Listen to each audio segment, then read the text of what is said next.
Eh oui, déjà l'épisode 19, John Livingstone. Je suis moi-même assez étonné. Salut à tous pour l'épisode 19 des aventures de Linux from Scratch pour Linux, Unix, ou en tout cas l'aventure de comment ça marche à l'intérieur de tout ça. Ça me fait plaisir de vous voir. Ça me fait plaisir qu'on soit déjà à l'épisode 19 et que il y a plein de monde que je connaissais pas ou que je connaissais peu et qui sont là 2 fois par semaine pour suivre ce live. On a vu pas mal de choses, on est descendu assez profond, on n'a pas fini. Hein. Et c'est toujours pour moi un véritable kiff de transmettre tout ça. J'ai eu pas mal de messages encore. C'est maintenant qu'on prend la pilule rouge. Bah, en tout cas, il y en a un qui suit. En plus, je suis dans le thème, hein. Parce que vous avez vu le trailer et tout de Matrix 4. Je vais pas faire un commentaire là, mais je sens que ça va être pas mal. Alors, avant de rentrer dans le vif du sujet, je vais vous dire un petit truc dont on a discuté il y a quelques heures là, avec quelques-uns d'entre vous. Salut Léa. Salut Fabstock, Olive et tous les autres avec qui j'ai dit bonjour juste avant là. En fait, c'est mon café. Hein.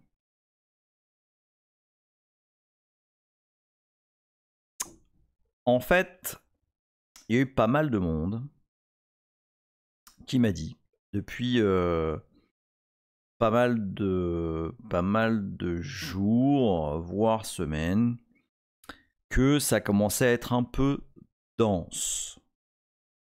Un peu dense dans le sens où on a vu beaucoup de choses. Et c'est vrai. oui, oui c'est un café.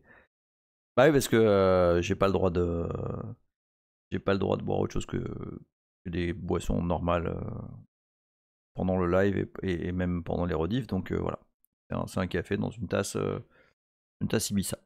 Pour ceux qui savent pas, c'est mon, enfin, c'était mon QG avant que ce soit le bordel dans le monde. Donc ouais, c'est ça. Il y a pas mal de monde qui me dit, voilà, il y a c'est dur de rattraper le retard. J'en suis à l'épisode, Sonic Boom qui dit qu'il essaie de rattraper. C'est pas facile. C'est pas simple. Et je comprends parce que, enfin, moi là, depuis juin-juillet que j'ai commencé ça, moi j'y passe un temps certain, mais je suis en quelque sorte dans des congés sabbatiques quoi que je me suis offert et donc du coup enfin voilà j'y mets une bonne partie de mon temps mais c'est pas le cas de tout le monde fatalement et ça doit être ça doit pas être facile de se cogner. En plus les derniers épisodes c'est à base de 2 heures, 1h30, 2 heures et tout. Ça doit pas être simple. Donc ouais, ça doit pas être simple. Surtout que les sujets qui sont abordés sont quand même relativement tendax. Qu'il faut être quand même assez concentré. C'est voilà, faut en x2. Alors ouais, effectivement, Léa, lecture en x2, ça simplifie le truc. En tout cas, ça accélère. Si vous arrivez à suivre en x2, c'est super. Maintenant, voilà, je pense que c'est quand même des sujets relativement tendus et c'est vrai que 2 heures ou au minimum 2 fois 1 heure, 1h30 à se cogner par semaine, c'est pas simple. Donc, vous voyez venir.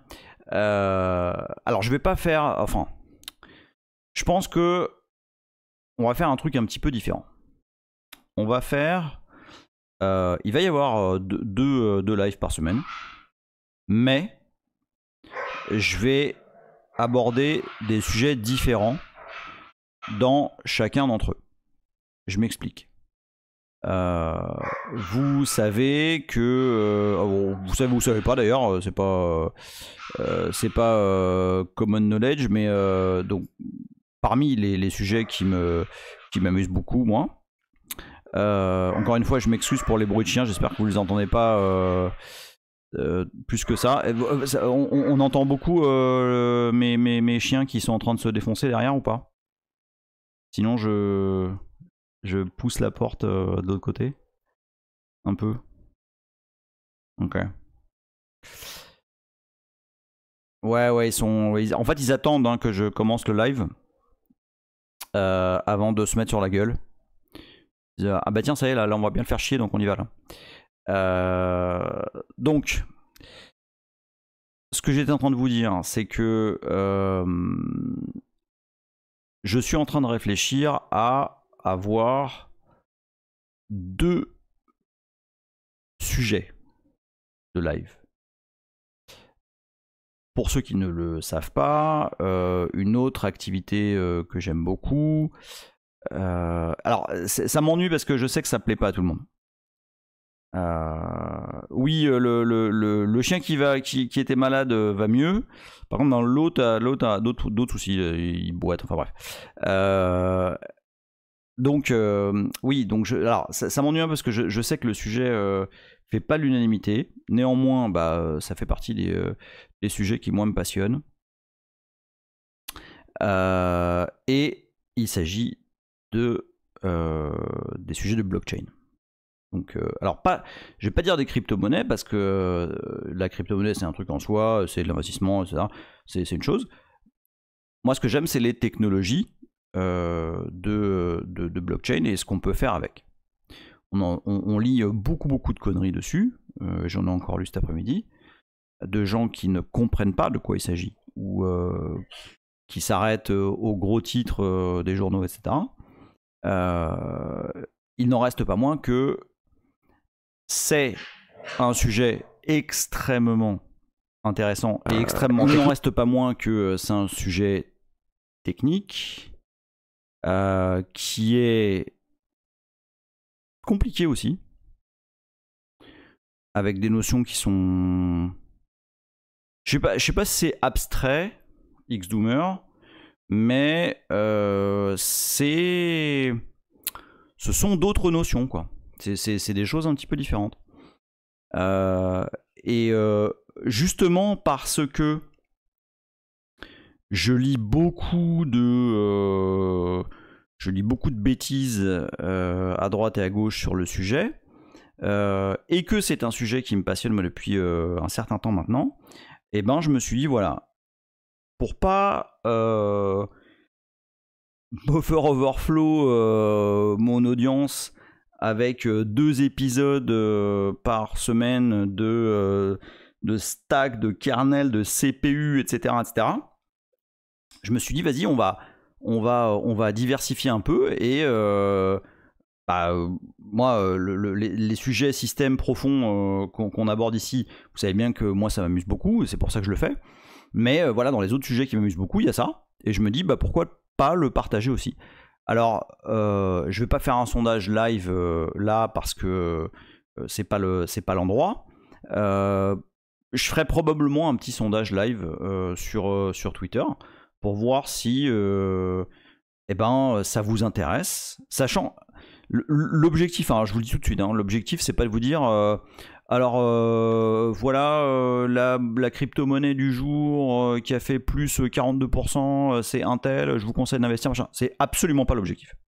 Je ne ferai pas de conseils d'investissement, etc. Parce que déjà, c'est pas du tout ma cam. Moi, je suis pas du tout un économiste, je suis nul en économie, en finance, etc. Par contre, je peux vous parler de voilà, comment, par exemple, je peux vous expliquer assez en détail comment c'est gaulé Bitcoin. Il y a 2 ans, comme ça, j'ai écrit un explorer de blockchain Bitcoin Et bah, ça m'a permis de rentrer assez profond dans le truc. J'ai joué un petit peu avec les smart contracts. Enfin voilà.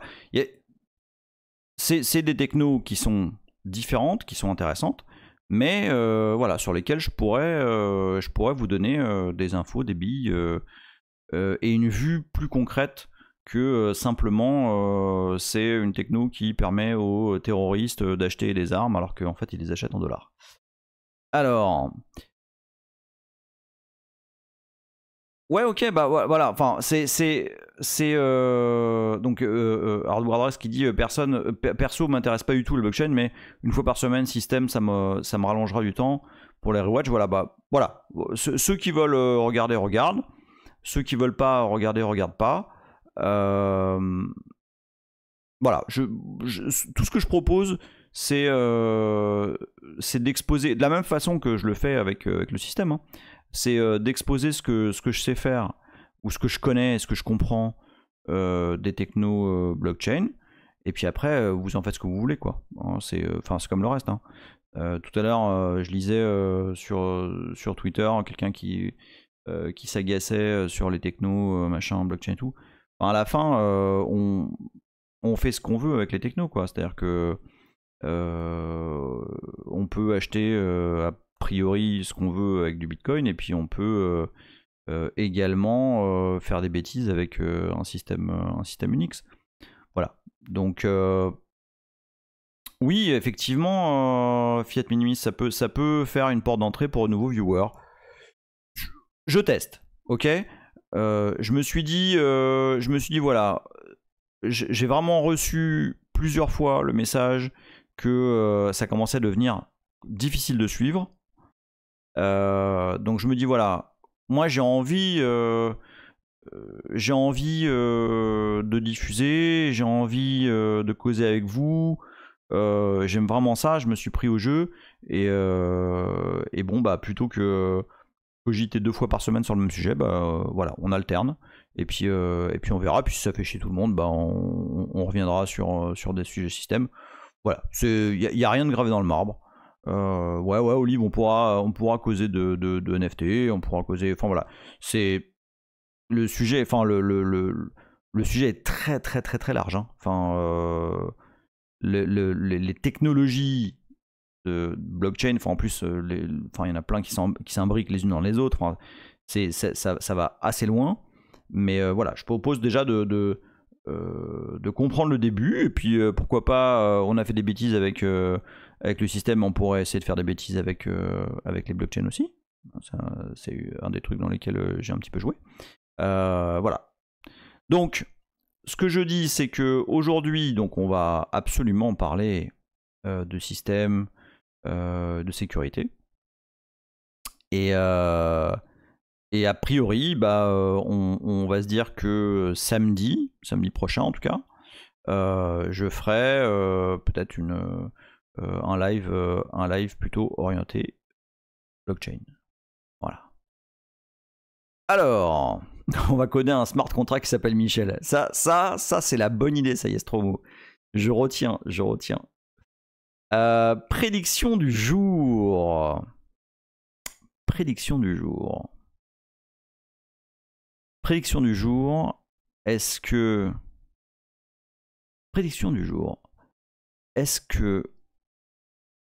vous pensez que vous arriveriez à contourner le processus de sécurité qu'on va expliquer aujourd'hui? Donc les canaries. On va voir. C'est une idée, hein. Si vous avez d'autres idées, allez-y, hein. Café.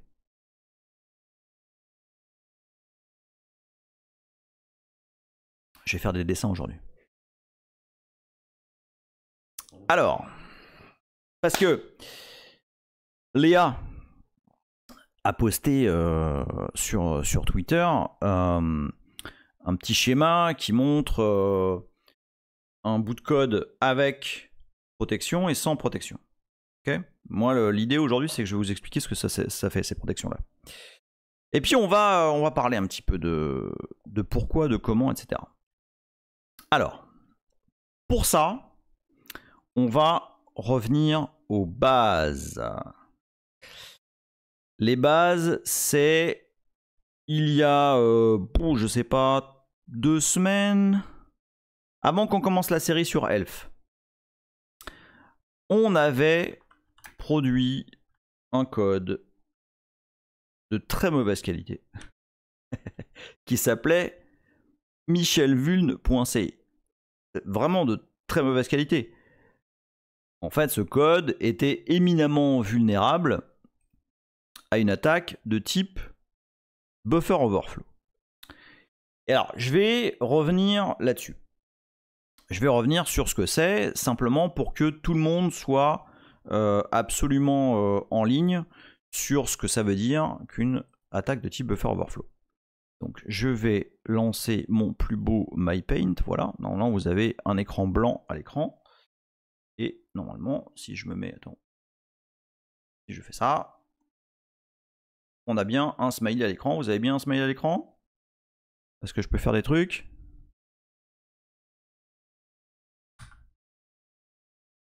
Ok, super. Alors, lorsqu'on rentre dans une fonction, il y a un élément en mémoire qui est... je vais essayer d'éviter les anglicismes, mais c'est pas facile. Qui est mis en place. J'allais dire CTP, mais qui est mis en place. Et c'est la stack. Okay, alors je vais la représenter comme ceci. Et cette stack, elle démarre sur un base pointer, donc en 32 bits qui s'appelle EBP. Et à la fin de cette stack, on a le stack pointer qui s'appelle ESP. Dans toute cette zone-là, on a des données qui sont les données locales à la fonction. On a en particulier ici la sauvegarde du base pointer de la fonction d'avant. Puis juste avant ici, on a l'adresse de la fonction vers laquelle on doit revenir. Okay, on a une adresse à laquelle on doit revenir à un moment donné. Okay, adresse de retour, on va dire. Voilà.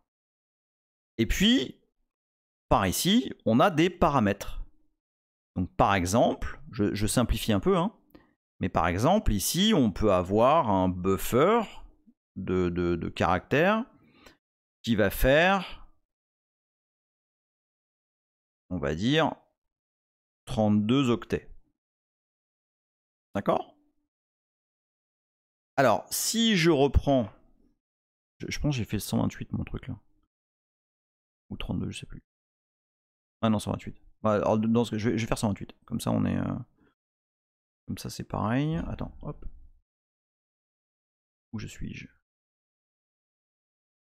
On va faire 128. Voilà. Si je suis un gentil garçon et que donc je rebuild dans michelvuln, hop, michelvuln. Donc si je suis un gentil garçon et que je fais donc juste pour rappeler, hein, ce que fait michelvuln, c'est que ça prend le premier argument passé au programme, d'accord? Ça appelle la fonction innocent. Ici, il se trouve que pour la compréhension, on avait fait une petite boucle qui affiche les différentes adresses de la stack. Okay, on peut l'enlever, c'est plus trop intéressant, mais bon, pour l'exemple, on va le laisser pour l'instant pour que vous voyez à quoi ça ressemble. Et donc, si je suis un gentil garçon, j'appelle michelvuln ici avec, je sais pas, par exemple, AAA, avec 4 caractères qui vont parfaitement rentrer dans le buffer ici. Donc voilà, le programme s'exécute et quitte sans aucun problème. Et tout ce que ça fait là, c'est que ça affiche en fait les différentes adresses de la stack. Et puis voilà, ça print. On a fait un strcpy et tout va bien. Bon. Mais là, on a été gentil. Le truc, c'est que, donc, vous voyez bien qu'ici, on a un buffer de 128 caractères. D'accord? Ce qu'on avait vu la dernière fois, c'est que donc l'objectif d'un dépassement, c'est de passer les 128 caractères, d'écraser ici EBP, mais en fait on s'en bat les couilles d'EBP, mais surtout ici d'écraser l'adresse de retour pour amener le programme à, par exemple, un shellcode qu'on aurait écrit quelque part. Donc pour ça, shellcode.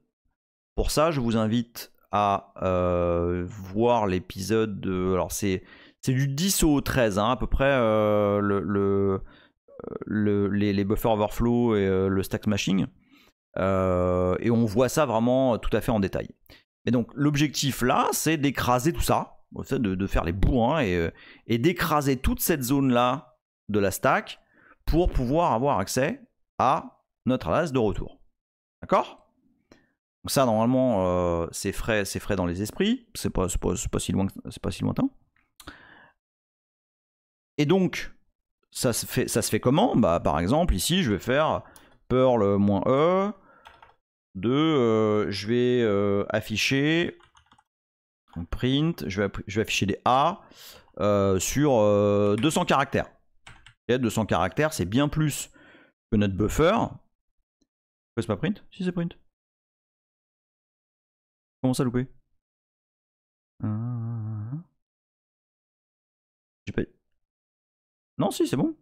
Alors non, mais non, bah ouais. Bah ouais. Oui, je sais, j'oublie toujours le print. Mais j'ai un peu répété. Donc, non, là, je vais... En fait, là, ce que ça fait, hein, Perl-E, juste pour... bon, vous le savez, ça va afficher 200 fois A. Donc, j'envoie sur Michel Vulne 200 A. Logiquement, comme il y a un buffer qui ne fait que 128 caractères, boum, on a une segmentation fault. D'accord? Donc ça veut dire quoi? Ça veut dire que ici, merde, non, hop, j'ai perdu mon, hop, voilà. Ici, j'ai A, puis là A aussi, et puis là A aussi. Et en fait, ça fait que mon adresse de retour, au lieu d'être l'adresse normale où j'aurais dû revenir sur main, en fait c'est 0x 41, 41, 41, 41. 1, 2, 3, 4, voilà. 41 étant le code hexadécimal de A. D'accord? Alors maintenant, je vais vous montrer ça tout de suite, comme on l'a vu plusieurs fois. Mais bon, vous savez bien que moi j'aime bien montrer comment ça marche. Donc je GDB de Michel Vulne. Voilà. Et ce que je veux faire, c'est je vais mettre un breakpoint sur la fonction innocent. Et je vais balancer donc run de Perl-E de print. Je me fais plus avoir ça, c'est bon. Fois 200. Bim. Donc là, j'ai bien passé mon paramètre qui va foutre le bordel, hein, soyons clairs. Hein. Il est vraiment très bon ce café.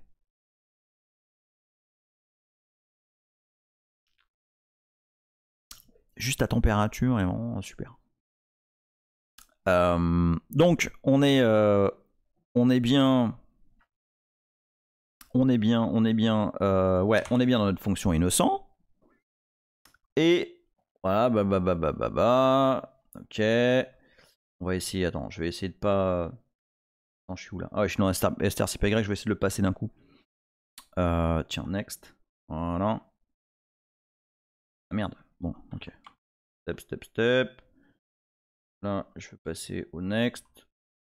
Voilà. Vous voyez le bordel là dans ma stack déjà là? J'ai des A partout là. Donc ça et le strcpy il est passé. Alors ça veut dire quoi? Ça veut dire que donc si je regarde ce que j'ai dans mon base pointer, ça sent pas bon. Ça sent pas bon pour la suite des opérations. Hein, et puis si je regarde ce que j'ai à base pointer -4, ah bah ça sent pas bon non plus. Rappel. Je reviens ici. Rappel. Les adresses de la stack avancent vers les adresses les moins grandes. Ça veut dire que si ici EBP vaut 0x, il vaut combien là? Bon, on s'en fout, on va mettre une adresse bidon, on va dire FF D0 à E. Ici, on est sur une adresse plus petite. Donc 0x, FF, je sais pas moi, plus petite, on va dire 8, 4, 42. D'accord? Les adresses diminuent plus on avance dans la stack. Ok? C'est important ça. On est bon? Ah oui, si quelqu'un arrive sur le schéma maintenant, ça fait un peu mal. Ah mais c'est ça le truc aussi d'arriver à la bourre. Mais vous êtes bon là ou pas? Je leur fais le schéma ou on est bon? Oh merde. Sébastien 84 qui vient d'arriver. Bon alors, on est en train de faire de l'art abstrait. D'accord? Regarde, je dessine des trucs. Hop, voilà, hop, c'est un NFT, je vais le vendre 2000 $. Donc on est bon? Non mais non, blague à part, s'il y en a qui suivent pas là, vous me le dites. Hein. Ah oui, mais c'est un NFT. Eh, je gagne des milliards avec ça, hein, direct. Hein. Voilà, là, je sauve en direct. Hein. On est bon là ou pas? Donc, ah ouais, c'est ça, les gens se cassent là. J'étais à 42 followers et plus qu'à 39 là. Pas followers, mais viewers. Donc, si j'enlève le MyPaint, donc voilà. J'ai mon base pointer qui vaut AAAA, hein, 41, 41. Et mon adresse de retour qui vaut aussi 41. C'est le bordel. J'ai tout baisé. Voilà. Donc là, qu'est-ce qui va se passer? Bon, je vais pas faire la loupe là, parce que sinon c'est relou. Donc, until 17. Ouf.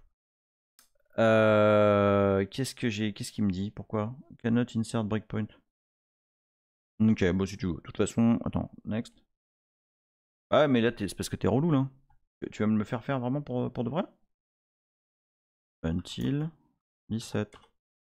Ah putain, le relou. Et si je step 17 fois, ça marche ou pas?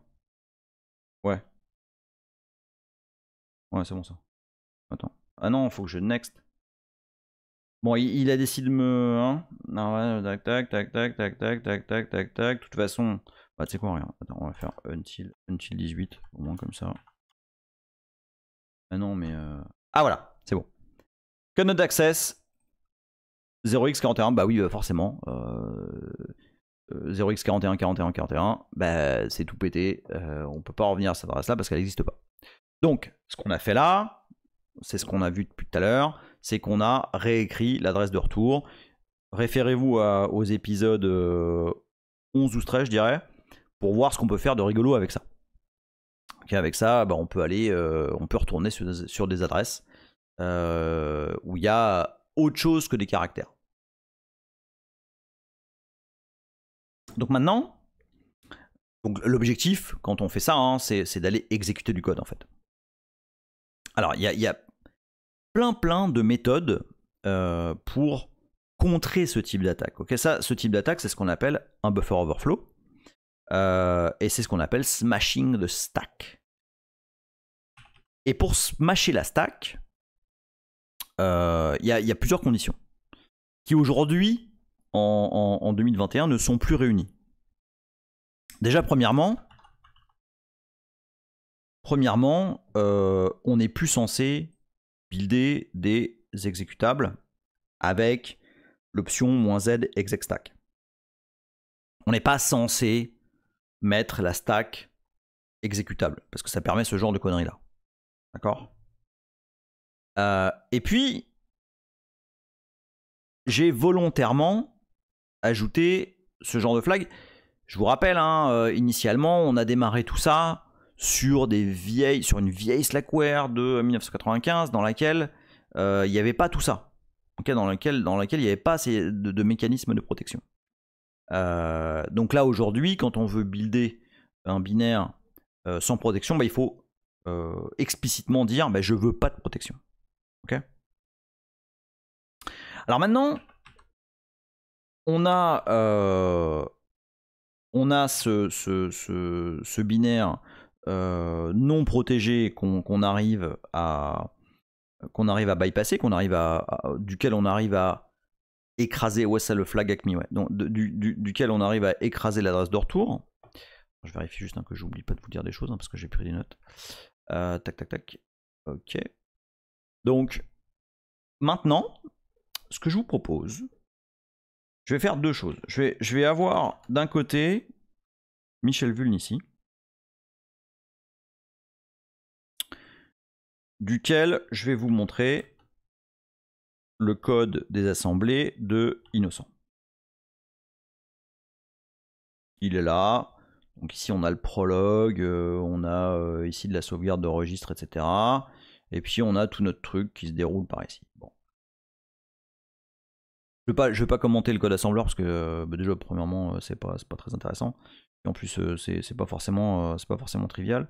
En tout cas, ici on a le code assembleur de un truc qui fait une boucle, qui fait un strcpy, qui fait une boucle et qui exit. D'accord? Maintenant, je vais builder le même code source, mais alors attends, faut juste que je me rappelle. Des flags. Donc je vais builder le même code source. Donc -m32. Alors parce que bon, je vais pas laisser exec stack, on s'en fout en fait là, parce que c'est vraiment juste pour la démo. Donc je vais pas mettre d'optimisation parce que je veux que vous voyez tout. Je ne vais pas mettre -f no stack protector parce que par défaut, maintenant, il y a le stack protector et c'est ça que je veux que vous voyez. Je vais pas mettre ça fnopix, on verra dans un prochain épisode. Je veux que l'assembleur soit au format Intel. Je ne veux pas que l'exécutable soit avec des positions absolues, enfin relatives plutôt. -z exec stack, je m'en fous.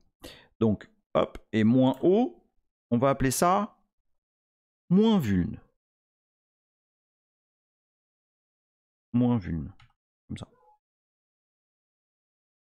Oui, sauf que si je ne mets pas de code source, hein, on va pas aller super loin. Michel Vulne. Voilà. Donc, l'affaire se corse, on est d'accord. Alors attends, VLMat 314, moi je comprends pas pourquoi c'est la responsabilité du dev de s'occuper de ça et pas dans l'environnement de run. Si je run un elf sur mon système, c'est à moi le système de m'assurer. Bah, alors j'ai vraiment pas mal de réponses possibles à cette phrase. En fait, il y a aujourd'hui un nombre considérable d'options qui s'assurent que tu codes pas comme un gros sagouin, ou en tout cas qui s'assurent que même si tu codes comme un gros sagouin, ça va pas faire des débordements, etc. Mais aujourd'hui, en 2021, faire un strcpy, pour moi, c'est passible de on te coupe les mains, quoi. Je veux dire, si le développeur a une responsabilité, absolument, il a la responsabilité de ne pas faire de la merde. Le développeur, il a la responsabilité absolue de s'assurer que son code, c'est pas une bouse. Et qu'il y a un minimum de vérification de longueur de chaîne, vérification de code d'erreur. vérification, je sais pas moi, de tout ce qui peut faire en sorte que le code n'est pas utilisé de façon détournée. Et là, je parle de C, mais c'est valable pour n'importe quel autre langage. Aujourd'hui, 99% des failles qu'on trouve sur Internet, sur le web, sont liées à des développeurs qui sont des débiles mentaux, qui vérifient pas si on passe des caractères spéciaux dans des chaînes de caractères, qui vérifient pas ce qui est passé dans la requête HTTP, etc., etc., etc. Donc, voilà. Je suis très très sensible sur le sujet, comme vous pouvez le voir, parce que j'ai été confronté à ce type de sujet assez souvent. Je vais prendre un peu de café. Ça va me détendre. Alors, et en plus, à Z, tu sais exactement de quoi je parle. J'ai maintenant un bout de code, non pardon, un exécutable qui s'appelle -vuln. Maintenant, je vais passer ce code -vuln à GDB. Donc on est globalement dans la même situation. Enfin, c'est le même, c'est le même code, c'est le même code source. D'accord. Sauf que, regardez bien. Comment il s'appelle? Innocent. Alors, Innocent n'a plus tout à fait la même gueule. Je vais me mettre hop, pour que ce soit super pareil là. Voilà. Hop, super. Et là, c'est pas tout à fait pareil. Il y a un peu plus de lignes là. En particulier, il se passe des trucs ici, là.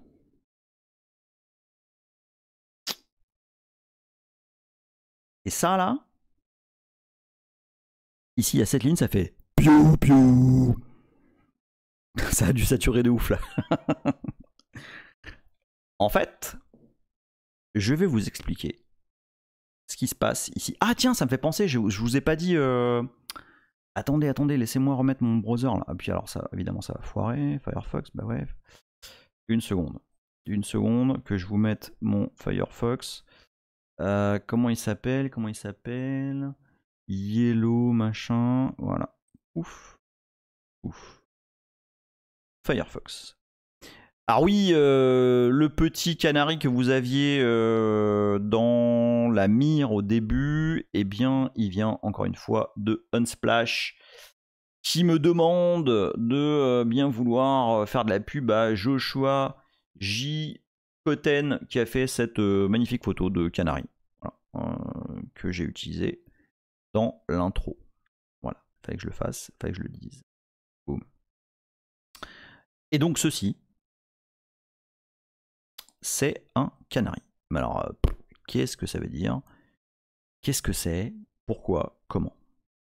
Eh ben c'est là qu'on va s'amuser aujourd'hui.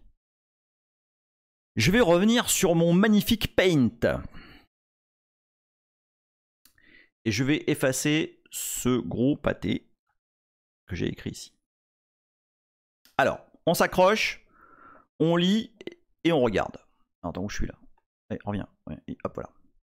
Donc, j'ai ma stack frame, magnifique, qui déborde un peu par ici, avec mon base pointer qui est ici, mon stack pointer qui est ici, et des trucs, notamment l'adresse du base pointer, mes paramètres, etc., qui sont ici. D'accord? On sait, donc, et ici mon fameux char de 128. Vous me suivez là jusqu'à présent, il n'y a pas de stress. Hein. Ici, j'ai mon adresse de retour. J'ai l'adresse du futur EIP. Lorsque je fais le vilain et que ici j'écris plein de A, j'écrase ici toute la mémoire ici avec des A. D'accord?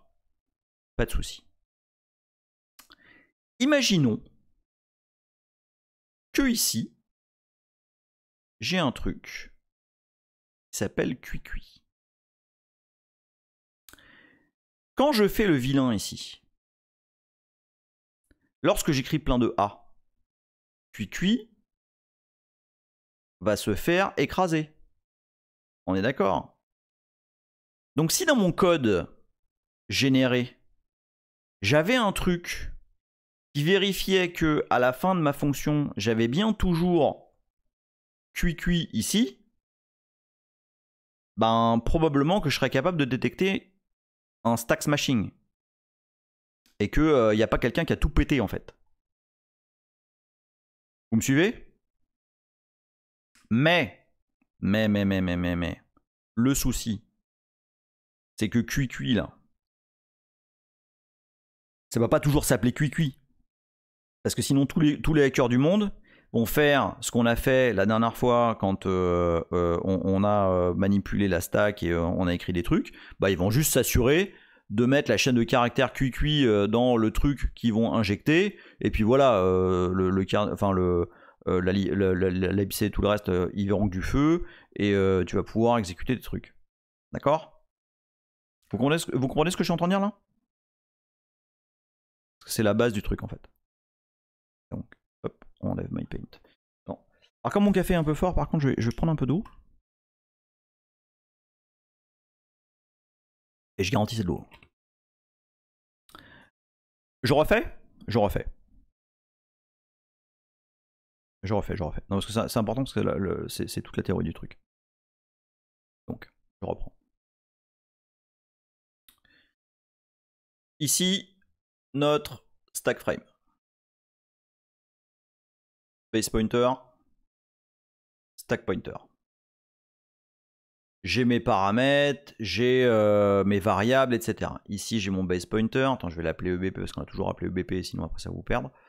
Donc EBP, ESP. Ici, j'ai le sommet de ma stack avec les derniers paramètres qui ont été passés, ou en tout cas les dernières variables plutôt locales qui ont été déclarées dans ma fonction. Ici, j'ai mon adresse de retour qui est par là, hein, qui est à EBP-4. Elle est ici, hein, qui sera le futur IP. Et puis là, j'ai ma chaîne de caractères qui s'appelle, je sais pas, buff, je sais plus comment je l'ai appelé, qui est un char de 128, d'accord? Ici, lorsque j'envoie plus de 128 caractères, j'écrase tout ça. On est d'accord? Donc j'écrase buff, j'écrase EBP, j'écrase EIP, j'écrase tout le monde. Si je mets ici une valeur que je sais reconnaître, donc là pour l'instant, je fais ça très simple, je dis que c'est une chaîne de caractères qui s'appelle QI. Et ben, lorsque je vais passer mes 200 caractères là avec Perl, tout ça, ici il y a un gros rouleau compresseur qui va passer. Hein, vous voyez la beauté de mon rouleau compresseur quand même. Et il va faire, il n'y a plus QI, il n'y a plus rien, il n'y a que des A partout, ouais. D'accord? Attends, bon, pour l'instant, j'explique juste ce qui se passe. Il se trouve que cette chaîne de caractères là, ou en tout cas cet indice là, il va se faire dégager comme le reste. D'accord? Ouais, je fais hyper bien le rouleau compresseur. Ça, oui, le schéma part en sucette. Oui, ça y est, ça commence à être ouais. Limpide, on est d'accord. Il roule dessus, il l'écrase en fait. Ça, ici, après, on va avoir hop, QI qui est là, hop, qui est écrasé à terre, hop, qui sent pas bon. Voilà. On est d'accord? On est d'accord. Bon. Je reprends. Tac, je sors le MyPaint. Voilà. Non, pas du tout. Je suis absolument... Bah non, non, le café, ça énerve un peu, mais c'est tout. Alors. Ouais, c'est vrai que j'aurais pu mettre du rouge. Donc je reviens à notre petit... à notre code assembleur. Donc, ici, c'est le code qui a été buildé avec le stack protector. Et ici, c'est le code qui a été buildé sans stack protector. D'accord? Et ce qu'on peut noter ici, c'est ces lignes-là, en fait. Ici, il se passe des trucs.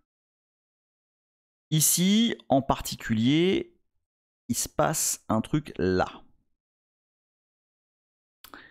Et là. À EBP, donc on move, hein, on copie une valeur dans une autre. Ici, à l'adresse de EBP-0xc, donc EBP-0xc, je vais vous montrer ici, on a EBP qui est là, et donc je vais copier ici QQ, sauf que c'est pas QQ que je vais copier. Attends une seconde. Hop. C'est pas QQ que je vais copier, c'est EAX. Et EAX, il a quoi? Il a le contenu de ce registre. Oh là là là là, qu'est-ce que c'est le merdier là? Qu'est-ce que tu es en train de raconter? Ce registre, c'est un registre un petit peu particulier. Dans lequel... Vous me suivez là, vous me suivez, attention, attention. Là c'est maintenant, là, on se concentre. Dans ce registre, le kernel, et oui, encore lui, Antoine Kernel, c'est toujours lui, c'est toujours Antoine.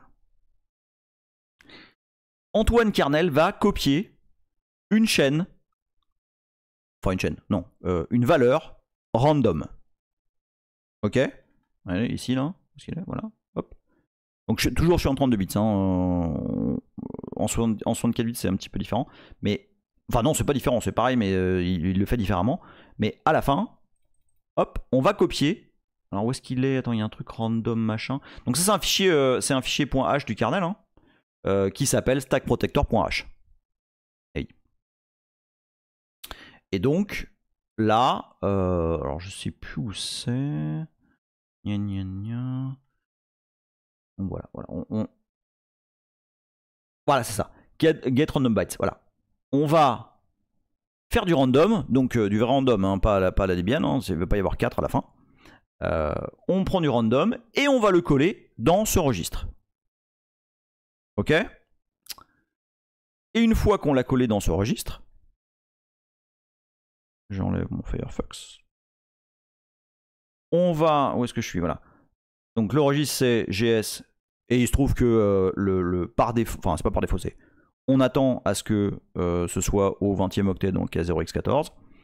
Le random qui est là, on va le copier dans EAX. Ok, c'est ça que ça fait ici. Hein. Tu copies le contenu de ce registre-là dans EAX. Et, alors non, c'est pas de la SLR. C'est pas du tout de la SLR. On en reparlera une autre fois de la SLR, mais ça c'est pas de la SLR. Il n'y a pas de random là. Enfin si, pardon. Il y a du random, mais c'est uniquement du random. C'est une valeur là. On prend une valeur random. Et en fait, cette valeur random, elle va être inscrite à EBP-0xc. Ok? Donc, je reprends. Elle va être inscrite ici. Ok? Sauf que ça va pas être QQ. Ça va être un truc genre 0x 64, 22, 18, je sais pas quoi. Ok? Attends, j'enlève ça. Voilà. Donc ici, ce qu'on fait, c'est qu'il va y avoir dans la stack un marqueur en fait. Il va y avoir un marqueur. Ça va jusqu'à présent? Ça va, hein, c'est pas ouf. Hein. En gros, le kernel, à chaque processus qui démarre, eh ben, il génère un canary qui va être placé, qui peut être utilisé par un programme. D'accord?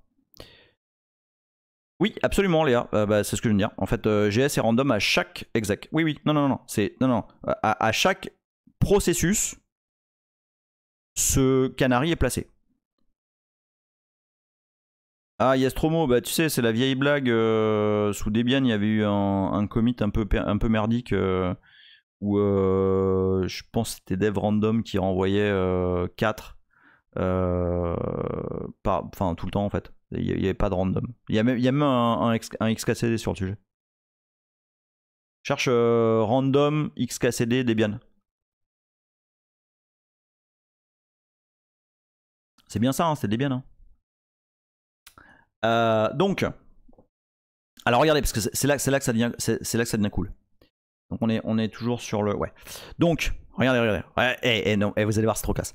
Donc, là, ici, là, boum, on a mis notre canary sur la stack, à un endroit, là, à moins 12. Ok, 0xc, c'est 12. Hein, je rappelle, hein, la stack descend. Donc on est à EBP, puis on le met à moins 12. D'accord? On fait strcpy, on fait des trucs, nanana. Ok? Puis là, on arrive à la fin de la fonction. Regardez. Regardez, c'est trop bien, c'est trop bien. Là, je recopie EBP moins 0xc, donc la valeur de la stack que j'avais. Normalement, si j'avais pas pété la stack, normalement ici, j'ai toujours QQI. Enfin, en tout cas, le canary, on est d'accord, la valeur qu'on a copiée tout à l'heure. Et donc, ici, je copie la valeur de ce registre-là, là, qui est à 0x14 dans EAX. D'accord? Et si je compare les deux, ça c'est jump if equal. Si je compare les deux, normalement, c'est la même chose. Il ne devrait pas y avoir de différence entre ces deux valeurs. Ok? Mais s'il y en a une, j'appelle un ami. Non, j'appelle stack check fail, qui est une fonction de la libc. Eh. Non mais c'est chouette ou pas? On va le faire là, on va le faire pour de vrai. Hein. On va le dérouler le truc là. Vous avez pigé ou pas?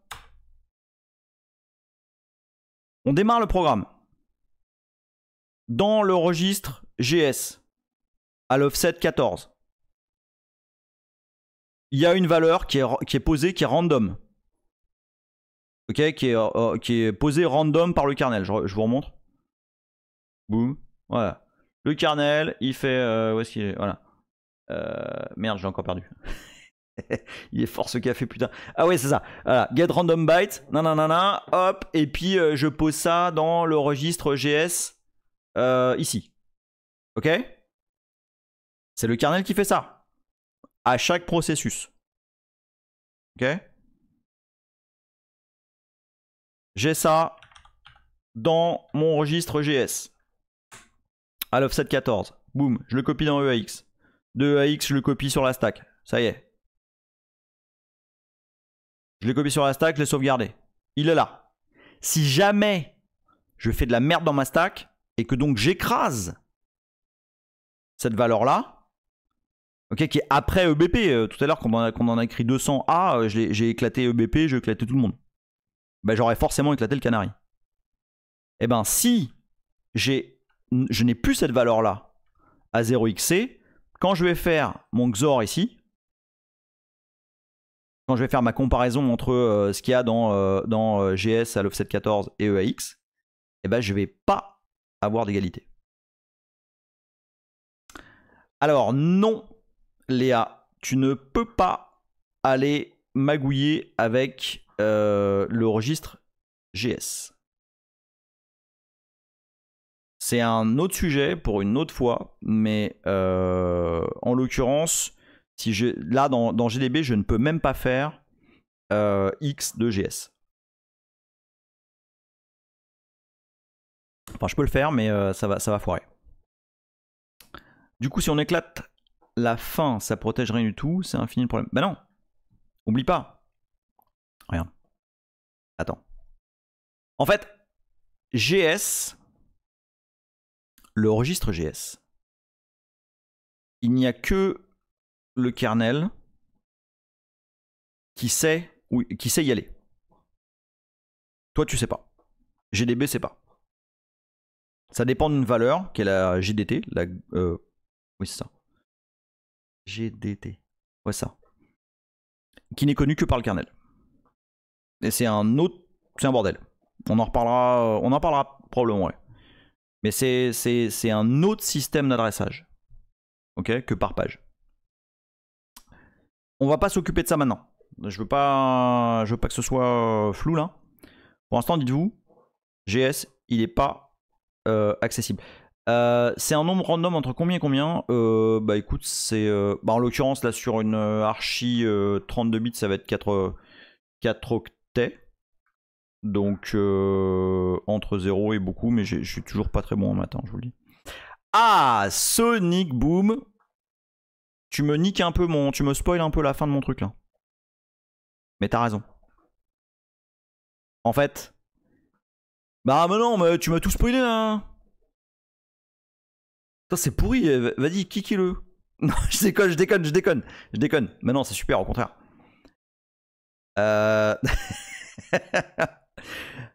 En fait, bon bah tant pis, je spoil la fin. Eh, bravo Sonic Boom. Hein. Alors, première apparition, bam, le mec il nique le live quoi. Pff, ça, c'est abusé, hein. J'espère que tu te sens mal. Bah ouais. Bon, alors oui, effectivement. Mais non, mais le kickez pas, Donc ouais. Ah, il a torché toutes les vidéos, putain. Donc oui, effectivement, en fait, la valeur du canary est pas si énorme. Donc elle se brute force. Et en fait, c'est... Mais du coup... Ah bah non, en fait, c'est super Sonic Boom. Parce que t'as validé la prédiction. Ah, Yastromo. Sonic Boom, il a validé la prédiction. Maintenant, tout le monde sait. Donc oui, on peut bypass le canary. Voilà. En même temps, comme tu dis, un canary, c'est pas bien gros. Donc c'est une méthode, ouais. Une méthode, c'est de brute forcer le canary. Ah, c'est joli, hein. C'est pas mal ça, hein. Ah ouais, tu m'as fait plaisir, la Sonic Boom, là. Alors, ce que je vous propose, on le fait... Attends, ça paraît chaud quand... Ouais, mais non, mais en fait, tu verras, il y a une masse d'articles qui expliquent comment bypasser le canary. Enfin, comment brute forcer le canary. Alors, ce que je vous propose, c'est on se met un petit breakpoint. Attends, je suis où là? Je suis dans le... Ouais. Ah oui, non, si, attends, je voulais vous montrer quand même. Stack check fail. Hop, je vous mets ça dans Firefox. Parce que je l'avais préparé quand même. Hop, boum. Et voilà, dans la libc, on a stack check fail qui est là. Boum, boum, boum. Et puis, bah voilà, ça fait appeler une fonction. Fortify fait l'abort. Stack smashing detected. D'ailleurs, on va le faire d'abord sans passer par GDB. Ok, comme ça vous voyez.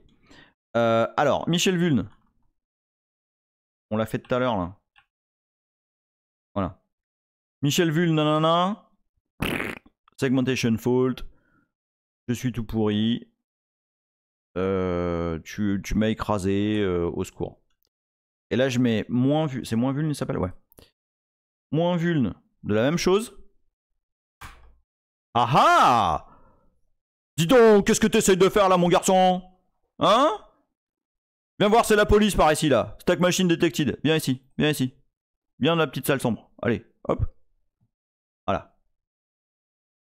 Donc voilà, donc ici en fait, ce qui se passe. Je vous remets le... Ah putain, j'ai pas enlevé le browser. Eh, dégoûté. Bon, je le refais. Putain.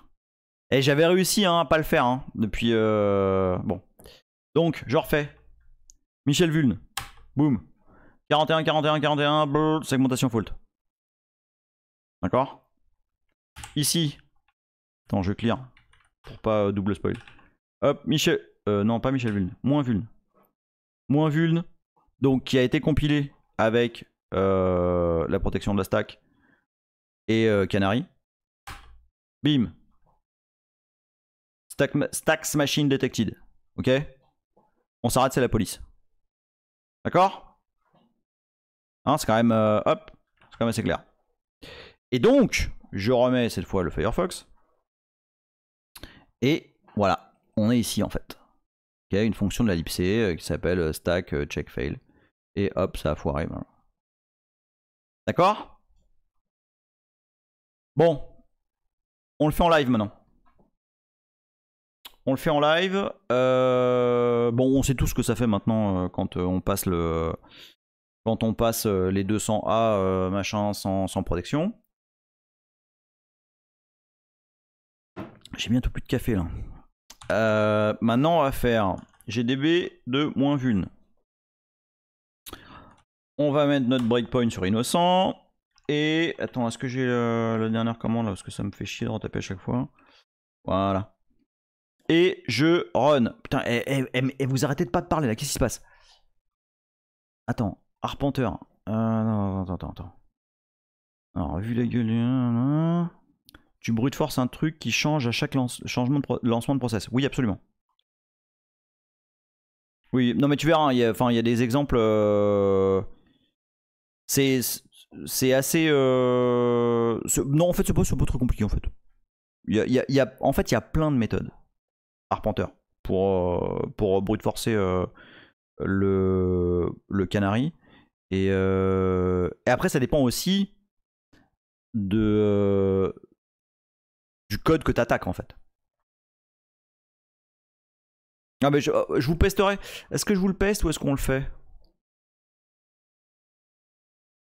On pourra peut-être le faire. Mais pas là. Là, on le fera pas. Mais non, on n'aura pas le temps là. Mais ouais, ça. Ouais. Ouais, on le fait. On va se le faire la prochaine fois. Ouais, on va se le faire.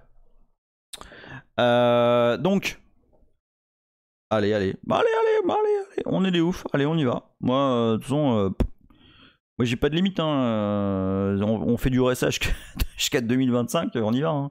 Ah, on fait quoi? Bah, en fait, John Livingstone. Je disais, soit je vous paste des articles qui expliquent comment on fait le brute force du canary smashing, quoi, en gros. Soit on le fait. Soit on se fait un épisode où on pète un canary. Voilà, pour montrer comment ça marche. Donc je me disais, ouais, vas-y, shoot. On le fait. Puis tout le monde a l'air d'accord, donc on se le fait. Voilà. Piu piu. Ah, piu piu piu. Piu piu. Au revoir, piu piu. Ok? Alors pour l'instant, on y va gentil, safe et tout. Donc je run. Donc là, je suis dans mon moins vuln. Ok? Donc j'ai ici du canary. Regardez. Bim bim bim. Donc tout ça, ça ressemble tout à fait à un prologue naturel.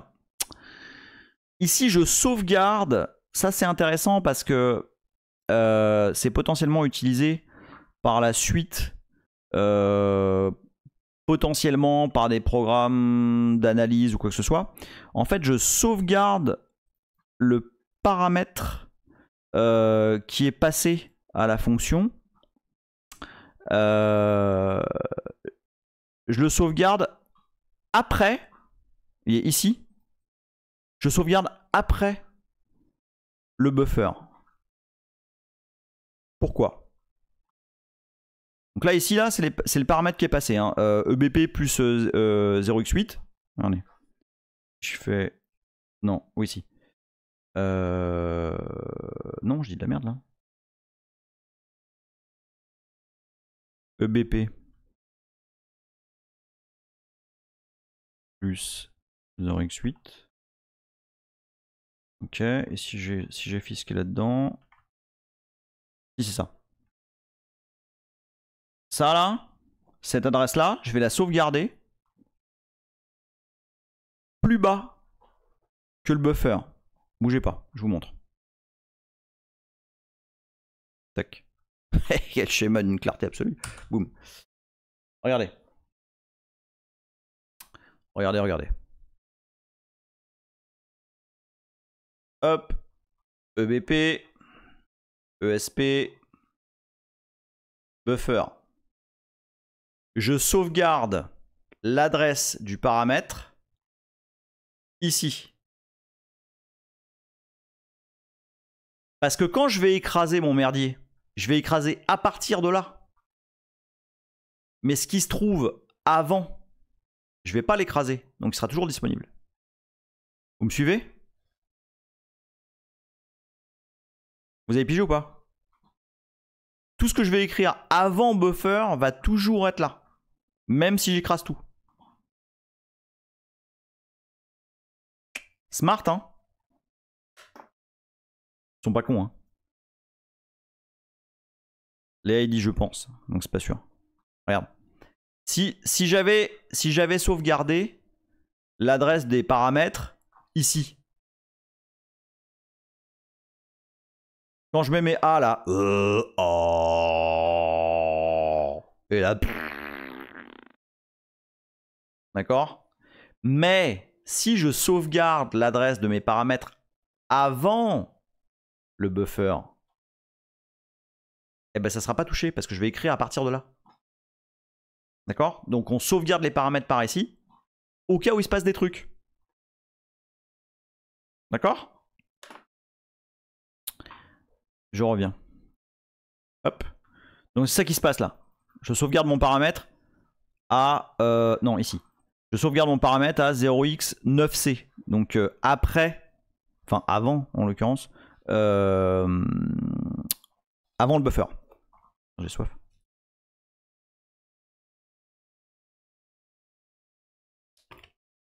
Ok. Donc ensuite. Non, Annie. Ensuite, notre canari. Ouais, le café, ça donne soif de ouf. Et donc, notre canari, eh ben, il vaut EX. Ah oui, bah alors, non, du coup, c'est pas un X qu'il faut, c'est un P, parce que je peux pas voir. C'est un canari, c'est une valeur, en fait. C'est pas une adresse. D'accord? Donc, bah voilà, le canari, là, il vaut 0x D083, non. Ok? Donc, il vaut ça. J'ai passé de la merde, hein? Ouais, j'ai passé de la merde. Donc, on y va. Attends. Next. Next. Je call strcpy. Next. Donc là maintenant ça y est, hein, j'ai des A partout, hein, regardez. Hop. Ah ouais, putain, il y a ma boucle là. Ah ouais, attends, ça c'est relou ça. Tu veux pas? Attends, à moins que... Ouais, non. Ah non, il va me le faire. Il va me le faire. Attends, c'est relou. Mais... Si je fais un list là. Ah putain, en plus je l'ai compilé sans les symboles. Ah bien ouais. Donc du coup je peux même pas, je sais même pas où je suis. Oh non mais ça c'est relou ça. Ça il fallait pas faire ça.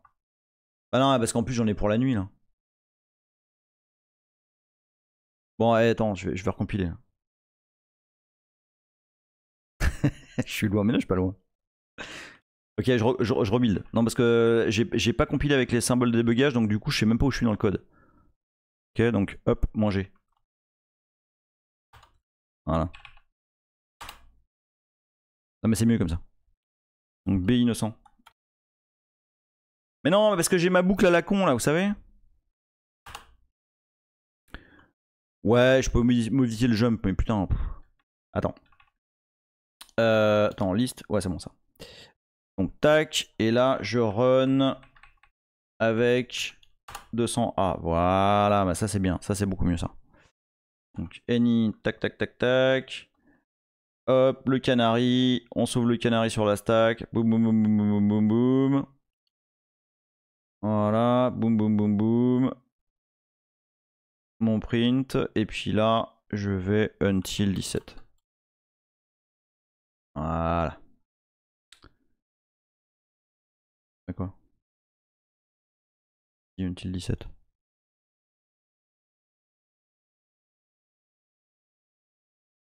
On est bon là ou pas? Non, putain, il est encore dans la boucle. Mais t'es absolument relou là. Until 18? Ah le bâtard.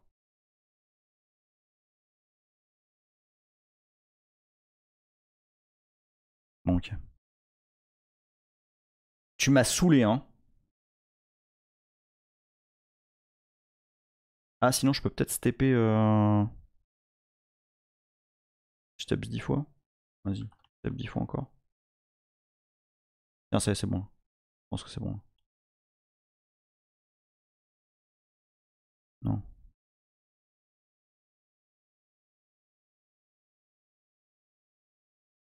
Allez, pitié là. Ah non. Bon, je suis en train de vous faire la boucle à la main. Non, non, pas du tout.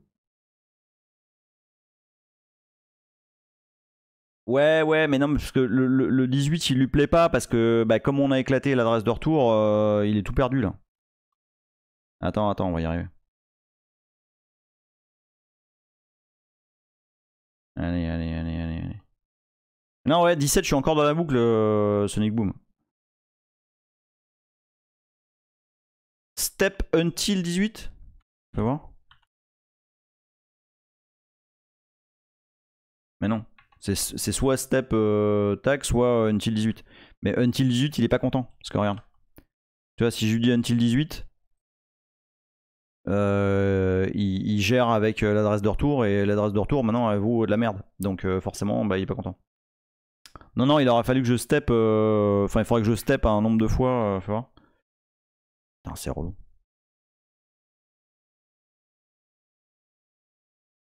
Attends, bouge pas là. Il va pas, ça va pas durer 200 ans là. Vous avez d'autres idées ou pas ?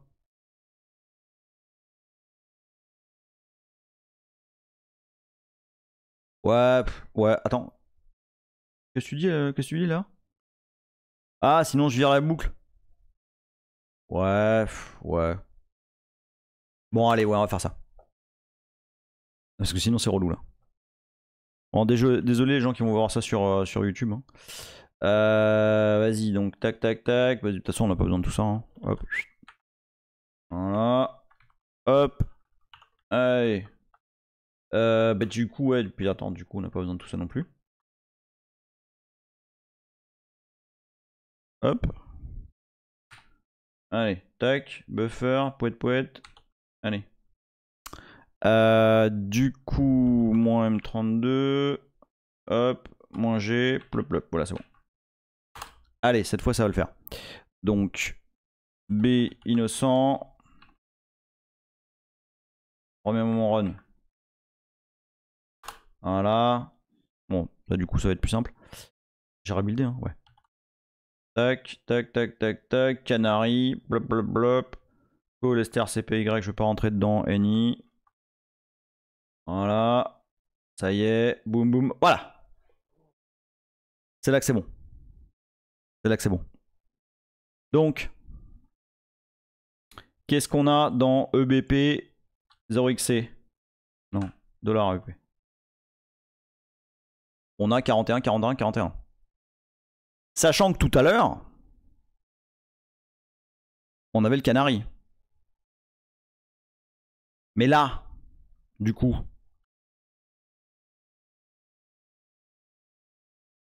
regardez. Ah non, mon monsieur. Qu'est-ce que c'est ça avec vos baskets? Vous n'allez pas du tout passer, hein.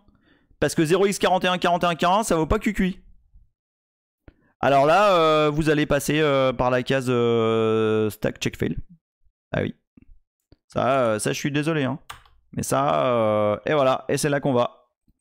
Boom, stack check fail. Eh oui. JE c'est jump if equal, non? Parce que là on fait un XOR. Ouais, c'est ça, hein. Jump equal. Et là, ben là non. Là ça marche pas. Donc go to stack check fail. Et on revient donc. Alors, où est-ce que je suis? Hop, voilà. On revient dans notre fonction stack check fail ici, qui va gentiment nous envoyer chier. Parce que on a fait de la merde. Et c'est exactement ça qui se passe. Et du coup, au revoir. Si Gabort, ouais, on se fait, voilà, hop. On se fait tège. Bon, là on est sorti un petit peu différemment. Mais c'est absolument ce qui se passe. Voilà. T'as des baskets. Tu rentres pas avec tes baskets. Tu rentres pas avec tes 0x41. Ça marche pas ça. Est-ce que vous avez pigé le principe du canari.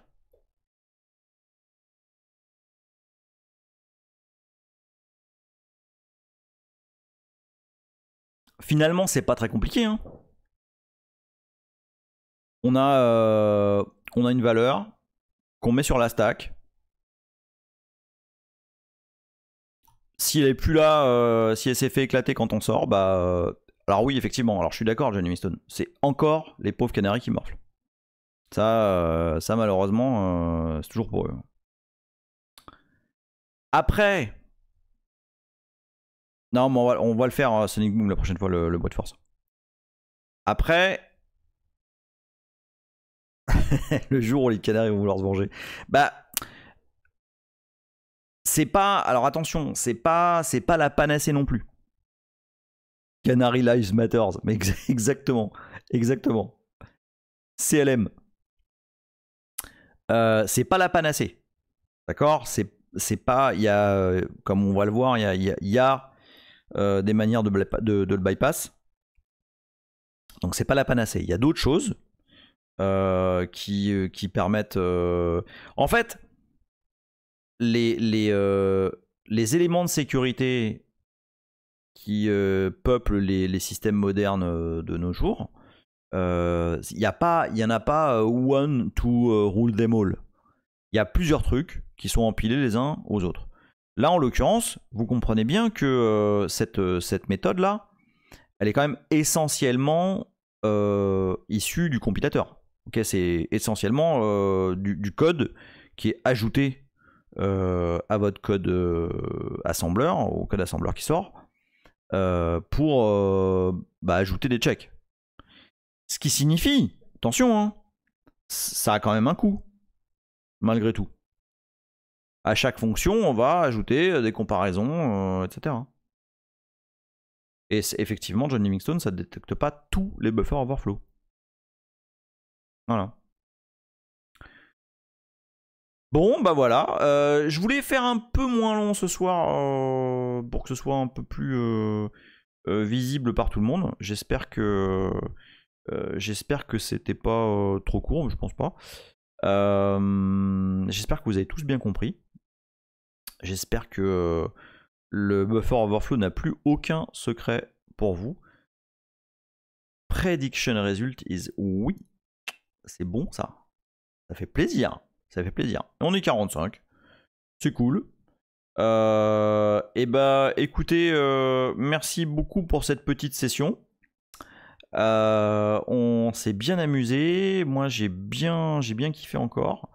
Et puis on va voir. Salut Twister Europe 45. Oh, c'est quelques arpenteurs qui demandent ça pèse combien cet ajout. Bah c'est, t'as vu, hein, c'est finalement quoi, peut-être une dizaine d'instructions assembleurs au total. Voilà. Merci à vous. Bonne soirée. Je vous tiens au jus sur ce qu'on fait samedi prochain. D'ici là, cassez des trucs parce que c'est ça qui est rigolo. Ciao à tous!